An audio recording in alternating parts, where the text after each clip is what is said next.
On the evening of April 13th, 1918, we were indeed a happy lot of pilots, for we were reading on our new operations board the first war flight order ever given by an all-American squadron commander to all-American pilots. It stated in simple terms that Captain Peterson, Lieutenant Reed Chambers, and Lieutenant E.V. Rickenbacker would start on a patrol of the lines tomorrow morning at 6 o'clock. Our altitude was to be at 16,000 feet. Our patrol was to extend from Pont-à-Mousson to Saint-Mihiel, and we were to return at 8 o'clock, a 2 hours patrol. Captain Peterson was designated as leader of the flight. Picture the map of these French towns as every pilot in our Squadron 94 had it indelibly impressed into his memory. While flying in the vicinity of enemy territory, it is quite essential that one should know every landmark on the horizon. Every river, every railroad, highway, and village must be as familiar to the airman as are the positions of first, second, and third bases to the home runner. Toul is 18 miles directly south of Pont-à-Mousson. Saint-Mihiel is directly west of Pont-à-Mousson, about the same distance. The battle lines ran straight between Pont-à-Mousson and Saint-Mihiel. Then they turned north to run another 18 miles to the edge of Verdun. Straight north of Pont-à-Mousson, some 20 miles, Metz is situated. And around Metz, several squadrons of Hun bombing aeroplanes and fighting machines had their lairs on a hilltop, from which they surveyed the lines which we were to patrol this 13th day of April. In short, the sector from Pont-à-Mousson to Saint-Mihiel was fairly alive with air activity when weather conditions permitted the use of airplanes at all. This was the beat on which Captain Peterson, Chambers, and I would find ourselves tomorrow at 6. Lieutenant Douglas Campbell and Lieutenant Allen Winslow were directed in the same order to stand by on alert at the hangar from 6 o'clock until 10 the same morning. This alert was provided for any sudden emergency, such as an enemy bombing raid in our direction, or a sudden call for help against an enemy airplane within our lines. Immediately after dinner that night, Reed Chambers and I retired with Captain Peterson to his room, where we talked over the coming event. The captain gave us some curt directions about the precautions we should take in case of an attack, instructed me particularly that I was to lead the flight if anything happened to him or his motor, and under these circumstances I was to continue our patrol until the time was up. Then he summoned an orderly and gave orders to call all 5 of us at 5 a.m. Advising Reed and me to sleep tight and try not to dream about Fokker airplanes, off he went to bed. We knew very well what we would dream about. Try as I might, I could not get to sleep that night for hours. I thought over everything I had ever read or heard about airplane fighting. I imagined the enemies coming at me from every direction. I pictured to myself the various ways I would circumvent them and finally bring them tumbling down to their final crash. At last I dropped off to sleep and continued dreaming the same maneuvers. Just as I was shooting down the last of a good-sized number, the orderly punched my elbow and woke me up. It was 5 o'clock. A wonderful morning greeted us, and the 5 of us had a merry breakfast. We advised Campbell and Winslow to keep a sharp lookout above the aerodrome that morning, for we intended to stir up the Boche, and undoubtedly there would be droves of them coming over our field for revenge. But upon reaching the field after breakfast, we found that the atmosphere was bad and the mist so heavy that the ground was completely hidden a short distance away. Captain Peterson sent Chambers and myself up to reconnoiter at 1,500 feet. Away we went. After circling the field 2 or 3 times, we noticed Captain Peterson take off and climb up to join us. We continued climbing, and just about the time we had attained the frigid altitude, 16,000 feet, I noticed the captain's machine gliding back to the field. Ah, thought I, motor trouble, and he told me last night to carry on in case he dropped out. It's my show now. Come ahead, Chambers. Unsophisticated as I was, I did not know the danger into which I was leading my companion, and as Chambers knew less about the country than I did, he readily followed my lead, and away we flew. We picked up the valley of the Moselle River, and we proceeded blandly upon our way, and would probably have kept on to the Rhine, but for a sudden bark under the tail of Chambers' machine, which announced that we were discovered over German guns. I had been shot up by Archie before, and now gloried in the utter contempt I felt for him. But this was Reed's first experience with German anti-aircraft artillery, and, as he admitted later, he thought it was all over with him. He sheered in so close to me that we nearly collided. Gradually we maneuvered out of the zone of fire, and eventually became so disdainful of the shell bursts that we proceeded grandly on our way without paying any attention to them. I located Pont-à-Mousson, and from there set our course for Saint Mihiel. 4 times we made the round trip between these two towns amid intermittent Archie fire, but without seeing any airplanes in the sky. Then I decided we must turn towards home if we were to close our first patrol at the designated time. To my horror, I discovered the whole landscape to the south of us was covered with a dense covering of fog. The whole area was covered, and under the blanket, somewhere in France, was the field upon which we were supposed to land. Land we must in a short half-hour, for our fuel would be consumed and we would drop that instant. I began to realize then why Captain Peterson had gone back to the field, and I felt cold chills run down my spine as I contemplated the various kinds of mishaps that were in store for Reed and me. There was nothing for it but a dive through the thick fog clouds. I stuck down my nose, entered them, and lost Chambers immediately, and only hoped that he had not come in directly behind me. I flew by compass, all the while watching the needle drop down the altimeter. Cautiously I flattened out at 1,000 feet, for there are high hills in this sector, and some tall trees might show up ahead of me at any instant. Again I put down her nose and crept nearer the earth. At last I saw something below me and immediately zoomed up into the mist again. The nervousness of that foggy ride homewards I shall never forget. By the sheerest good luck, I caught a brief glimpse of a Y and a railroad tunnel that somehow seemed familiar to me. I circled back and got another view of it. Imagine my joy when I discovered it was a landmark near Commercy that I had flown over just once before when coming from Épier to Toul. I put about, and flying only 100 feet above ground, continued straight into Toul, from which location I easily found the flying field and landed quite perfectly. Captain Peterson came up to me and informed me that I was a bloody fool for flying off in a fog, which I knew was a fact and cheerfully admitted. Then I asked about Reed Chambers and felt a return of all my previous fear when I learned they had heard nothing from him. With a heavy heart, I got out of my flying clothes and walked over to headquarters to make my report. I was positive the telephone would ring within a few minutes to inform us that Chambers had crashed and killed himself in the fog. I had barely begun my writing when the telephone did ring. I stood quivering in my shoes while the operations officer answered the call. Then he shouted, "Quick! 2 Boche airplanes are reported over Foug! Send in an alert!" But at the same instant, we heard 2 of our machines taking off the field. It was Campbell and Winslow, who had been standing by all the morning for a chance nobody had expected them to get. I started to run towards the hangars, but before I reached the field, a private rushed into me saying, "A German airplane has just fallen in flames on our field." It was true. I could see the flames from where I stood. Before I could reach the spot, however, another yell aroused my attention, and I turned and saw a second Boche machine fall nose down into a field not 500 yards away. The first had been destroyed by Alan Winslow, who had shot it down in flames within 3 minutes after leaving the field. The second was forced down by Douglas Campbell, and it crashed in the mist before the pilot could discover his proximity to the ground. These were the first 2 enemy airplanes brought down by any American squadron, and both were miraculously crashed on the very doorstep of our aerodrome on the first day we had begun operations. Neither of the German pilots was seriously injured. Upon our questioning them as to how they happened to be about in such weather, they informed us that they had been summoned to go up to attack 2 patrolling machines that were being archied between Pont-à-Mousson and Saint Mihiel. They had followed Chambers and me until they lost us in the fog. Then they tried to find their own way home to their aerodrome near Metz. They discovered our field and came down low, thinking it might be their own, when Winslow and Campbell flew up and attacked them at about 500 feet above the ground. This was indeed a wonderful opening exhibition for our squadron, and had the stage been set and the scene arranged for it, it could not have worked more perfectly. Then it was added to our joy to receive the congratulations and praise of the French inhabitants of Toul, who had endured so many bombing raids from these Boche machines without seeing any Allied planes on the defense of their beloved little city. When they learned that 2 enemy machines had been shot down on the very first day of the arrival of the Americans, their delight knew no bounds. They wrung our hands, kissed us, toasted us in their best Moselle wine, and yelled, "Vive la France! Vive les Américains!" until they were hoarse.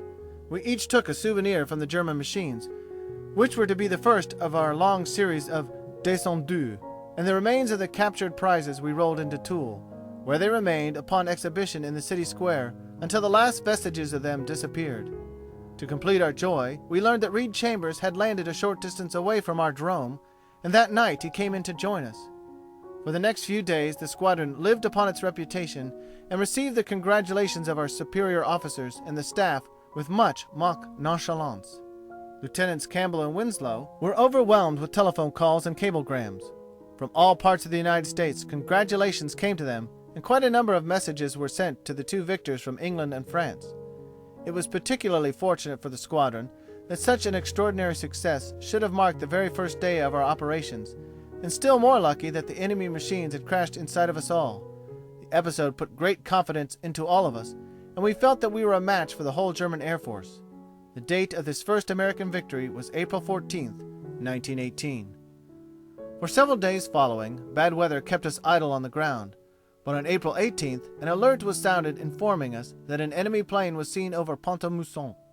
Reed Chambers and I applied for the job of landing this fellow, and after obtaining permission, we jumped into our machines, which were warmed up and ready, and off we started. I was determined to bring down the next victim for our squadron, and had it all planned out in my mind just how it was to be done. It was a thick day, and the clouds hung about 3,000 feet above ground. We plunged boldly into them and flew straight on. Finally, we got above the clouds and began circling about in wide sweeps, looking everywhere for the bold German. After 30 minutes or more of desperate searching, I decided to drop back below the clouds and see where we really were. Certainly there were no Boche in this sector after all. In 10 minutes I was below the clouds and skimming along the landscape with an eye out for landmarks. Suddenly I discovered a large city ahead which looked strangely like Nancy, except that it was in exactly the wrong direction. I drew nearer and couldn't believe my eyes when a closer scrutiny proved it was true. I had been trusting to my boasted sense of direction all during this flight and had not even consulted my compass. Consequently, I had turned completely around and had led Chambers in exactly the opposite direction from the spot where the Boche was waiting for us. We had not been within 10 miles of the lines the whole morning. In great disgust, I led the way homewards. Landing my machine, I went over to the office and put in a very brief report to the effect that there were no enemy machines to be seen in our patrol. Quite true as far as I went, but I could not bring myself to state just why there were no Boche that morning. But I learned a very valuable lesson that day, and have never had cause to regret the short discomfiture it gave me. That same day, a hospital unit moved into Toul and settled within a mile of our aerodrome. The nurses were all American girls, and several of us had the good fortune to meet a party of them as we were taking a walk into Toul. After seeing only the coarsest and oldest sorts of French peasant women for so many months, we thought we had never seen anything so beautiful as these first American girls at Toul. We gave them a grand greeting, and as a recompense, all of us were invited to come over for a dance at their mess. In fact, all the boys in our squadrons were invited to come, and we were instructed to give them the message. Having discovered this gold mine ourselves, however, we all mutually and instantly decided we should do nothing of the kind. We walked on into town, each man thinking of the girl he would ask for a dance, and what a scoop we would have on the other fellows who would stay at home playing cards at camp. However, when the time came, we couldn't keep it to ourselves. We took the whole crowd and introduced them to the girls, and were immediately sorry we had done so. But on the whole, the presence of these girls from back home so near to our field was the second best thing that had happened to us since the war. General Liger, Commandant of the 1st Army Corps, and Colonel William Mitchell, commanding the air service, came over to see our group the next day. I was sent up to do some stunting for their entertainment, and upon landing to receive their compliments, found that I had broken a part of my motor. This little catastrophe put me out of the trench strafing party which our squadron carried out at 4 o'clock that afternoon on the enemy lines just north of Chypre.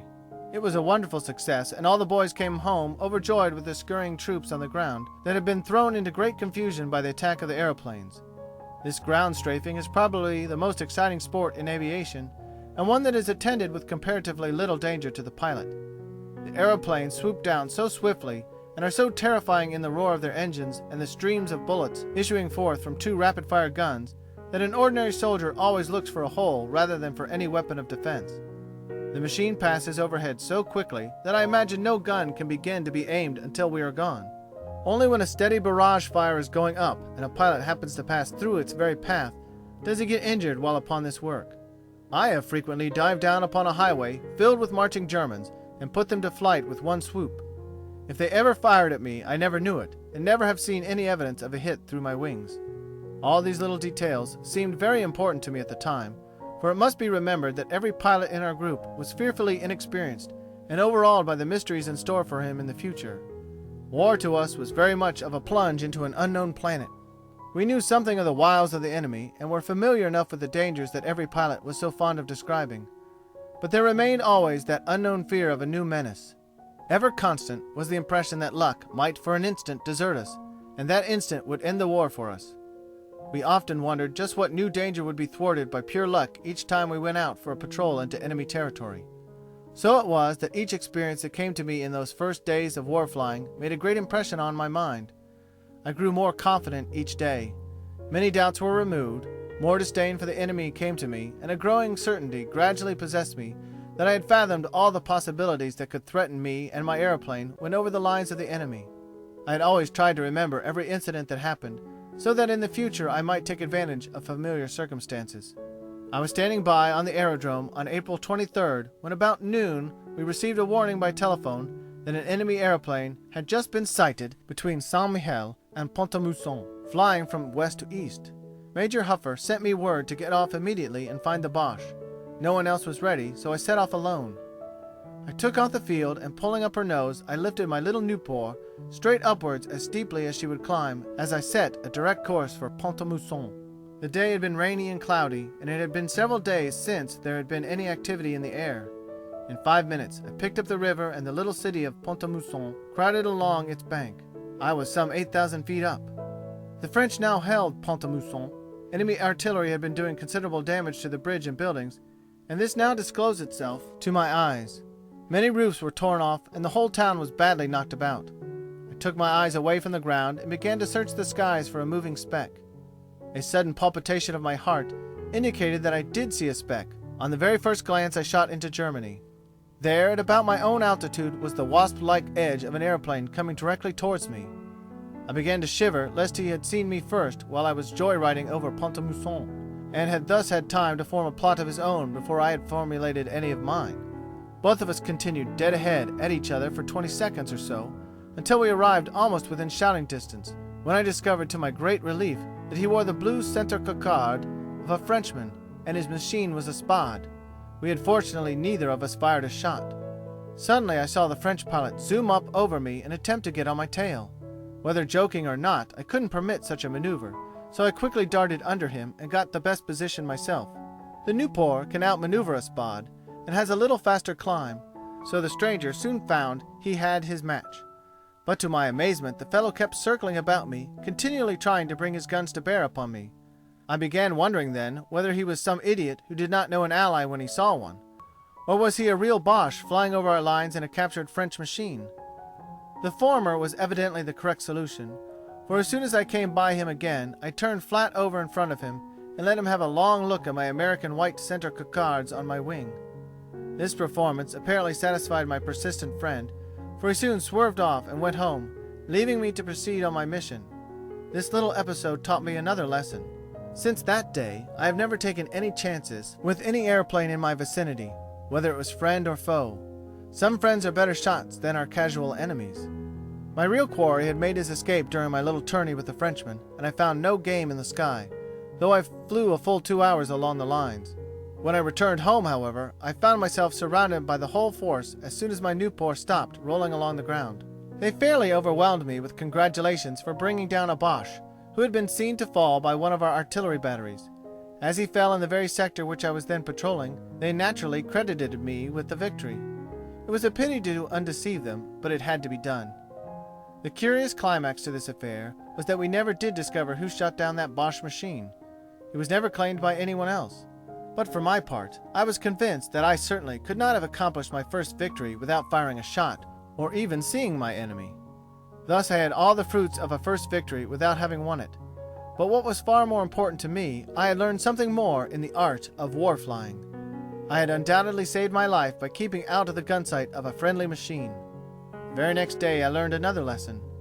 Again, it was about noon, and I was on duty when the alarm came in that a Boche was flying over Saint-Mihiel. It was a day of low-hanging clouds. I was absolutely determined that day to get my Boche despite every obstacle, so I flew straight into the enemy's lines at about 3,000 feet altitude. At that low height, my machine was a splendid target for Archie, for after the first shot at me they found exactly the level of the clouds, and they could see I was just under them. Consequently, I knew I was in for a warm time with the shell burst, and I did some extraordinary dodging across 2 or 3 of their batteries. I passed just north of Saint-Mihiel, and within a minute after the Archie began firing at me, I sighted an enemy plane just ahead.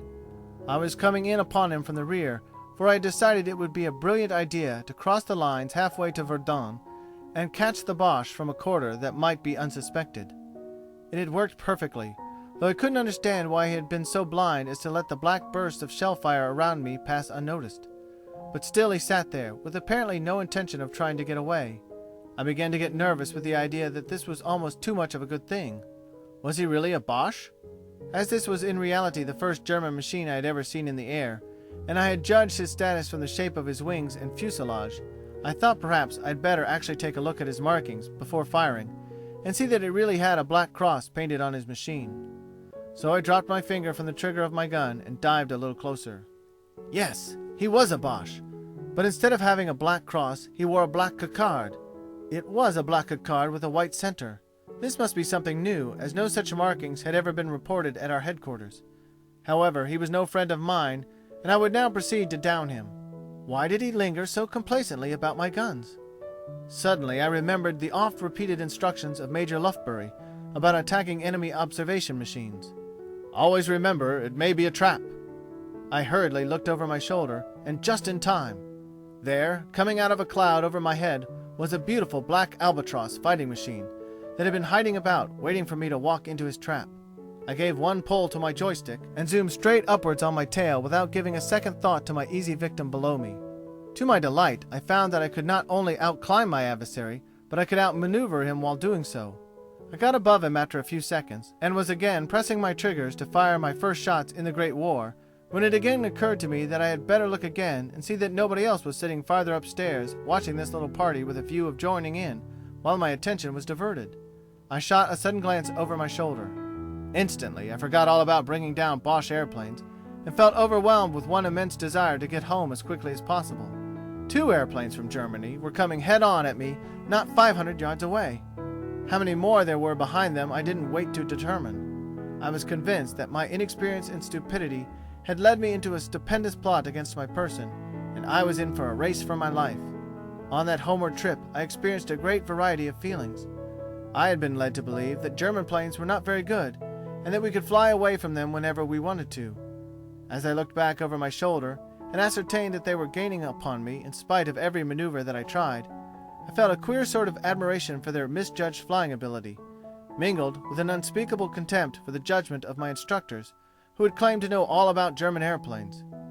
I climbed, dived, tailspun, circled, and stalled. They beat me at every maneuver and continued to overhaul me.